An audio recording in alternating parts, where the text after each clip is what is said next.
Happy holidays, everybody! I hope you're having a good, safe, and healthy holiday. Whether you're off from school or from work, you're staying home, you're going to work. Whatever it is, I hope you're having a good time and I hope you enjoyed this video. This is a video I've wanted to make for a few Christmases now, and I've thought about doing it for a few Halloween specials as well. And I decided this year it was finally time to talk about Black Christmas, the 2006 remake directed by Glenn Morgan. Sometimes, when I see that a film has really bad reviews from critics or the audience, I get it. I understand the movie didn't work.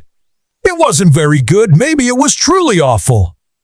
When it comes to the 2006 remake of Black Christmas, I don't understand the reaction. This film feels light years ahead of many horror remakes in regards to style, camera work, cinematography, and lighting, action, kills, tension building. I'm not gonna sit here and tell you that the 2006 Black Christmas is a great film. I just think that it's unfairly maligned. I think it's far better than the reception it's gotten, and I do think it's worthy of reevaluation. And just as a warning, if you haven't seen the 2006 Black Christmas, I am going to get into spoilers. I do really recommend that you see it. I think it's much better than people say, and we're going to talk about why. I'm well aware of the film's production issues. Glenn Morgan, who directed the film, previously having directed Willard with Crispin Glover, also a horror remake, has spoken out a lot about the issues that the film suffered, namely at the hands of the Weinsteins, who once again are being brought up in one of these reviews. Whenever I talk about a horror film from the 90s or the early 2000s, it seems like they had a hand in it, and they often butchered it. Nearly every filmmaker that ever worked with them, save for a few giant names who had a lot of clout, have talked about how the Weinsteins ruined their vision and forced them to do all kinds of things. In the case of Black Christmas, Glenn Morgan has spoken about how he didn't want the film to be as gory as it is, how many endings were shot. There were entire ideas that were never his. He had to go behind the studio's back and film scenes without their permission. It ended up in the cut. It was a nightmare of a shoot, and it didn't go over well for him in regards to critics, audience, or box office. Nobody seemed to really respond to this movie. He even was quoted as saying that he would never direct again if this movie failed, and it did, and except for some episodes of the X-Files, he hasn't. His work with James Wong, his frequent collaborator on the X-Files, I think is genius. I think between Willard and Black Christmas 2006, Glenn Morgan proved himself to be an extremely talented director. His camera work in both of those films has shown that he learned so much from potentially shadowing many directors on the X-Files, and that he has a really unique vision of his own. And if you watch both Willard and Black Christmas 6 back to back and just look at the camera work, the way Morgan builds tension throughout his scenes, I really do think that if he had been allowed to continue to direct horror, he could have been a James Wan or a Mike Flanagan. He really knows exactly where to position the camera for maximum tension. He has a lot of shots in this movie that feel very deep Palma-esque with split diopter, very intense close-ups, and some truly amazing dolly work, like this shot through a Christmas tree towards our main villain. But he also cared about the original Black Christmas film, which is fairly iconic in regards to slashers. It was very early for that kind of film, and he talked with Bob Clark a lot. It's a guest here that I want to welcome. It's the reason we're all here. This is Bob Clark. He directed the original Black Christmas. Who directed the original Black Christmas and also A Christmas Story, which is why I'm wearing this shirt. It's kind of a deep cut, but I thought it'd be fun. When we first meet Billy, he's locked up for some crime we don't know about yet, and the edit here is brilliant. We only see him for a few frames as these Christmas lights inside his cell light up. The way Morgan denies us a really good look at this guy for a long time is really smart. It treats him like he's an actual monster. He's not showing him that much, and you get curious about what he looks like, and you build up in your imagination this horrifying person, even though he just looks like a human being. When you eventually do see his face, there's such a build-up to that reveal that it does feel like it's the shark in Jaws or some monster out of a creature feature. As I already mentioned, this film also has excellent use of lighting, like this scene in a hallway rotating between these different colors. That's not just coming off of those little bulbs on the wall. That's a whole other setup that's creating that on the actors' faces. It takes a lot of time, especially when you're doing it from both ends of the hallway, or the shadow of Billy's dead body shifting places on the ceiling. The whole movie looks incredible. The Christmas decorations on the outside of the house and on the inside, the color scheme of reds and golds and greens. There's also some highly effective and very disturbing flashback sequences that show Billy when he was young and the very messed up relationship he had with his mother. This shot of him crawling on his knees for some reason really gets under my skin. I love how wide it is. I love how we rest on this shot for a long time. And I love the awkward way this kid is crawling.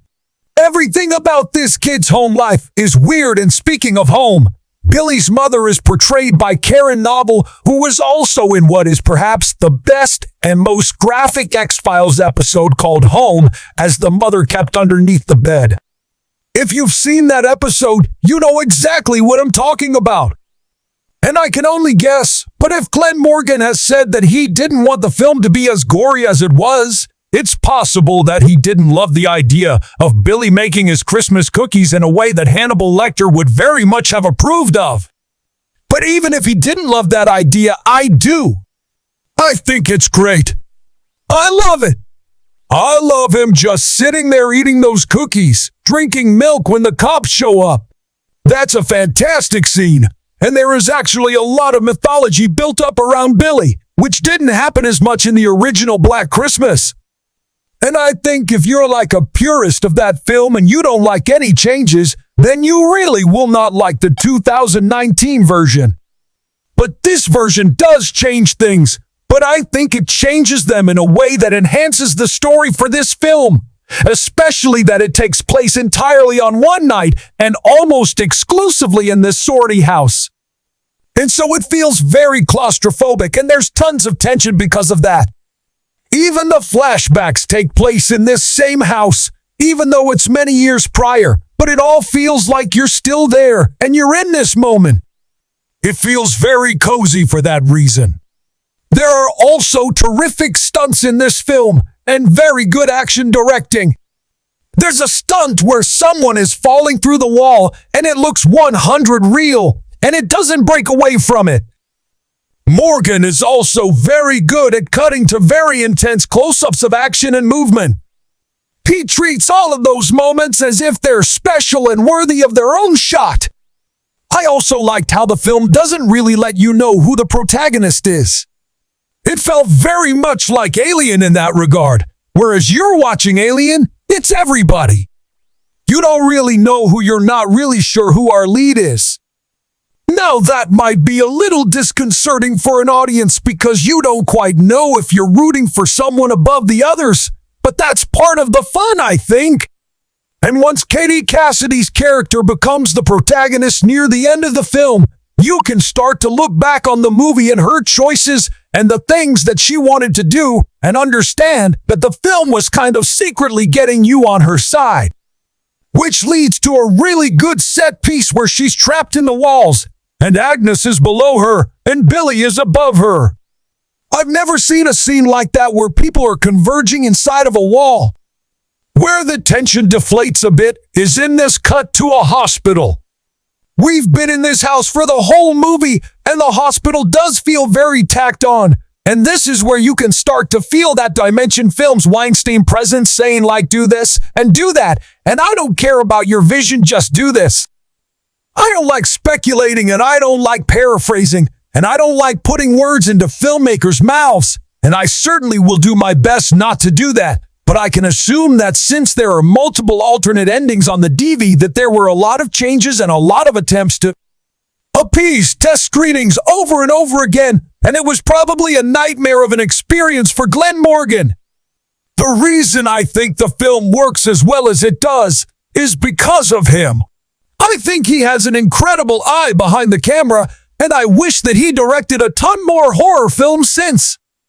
I think it's really sad that he hasn't directed a film since 2006, and I would love to see him do more. Another big mistake was that the film was released on Christmas Day. Now, it's not to say that people don't want to go see horror on Christmas. This should have been released like the first week of December. Not on Christmas Day, because then everyone goes on Christmas Day for the Christmas movie, and then, do you really want to go see a Christmas movie on December 30th? No, because you just went through 2 months of hearing Christmas songs in every store. You're tired of Christmas at that point, and so this should have come out like around the time of Violent Night did this year, early December. Then you have a whole month to cash in on the Christmas craze. I don't know why that choice was made, but that's not the film's fault. That's the marketing. That's the studio. But I honestly think that if this exact film came out today as it is, it would be treated differently, because I think that it represents a time in horror where you could make an almost $10 million movie in essentially one house. And you didn't have to have a script by Kevin Williamson. You didn't have to be Wes Craven, and that was greenlit. And it feels big. It feels like a theatrical experience, even though you're just in the one location for most of the movie.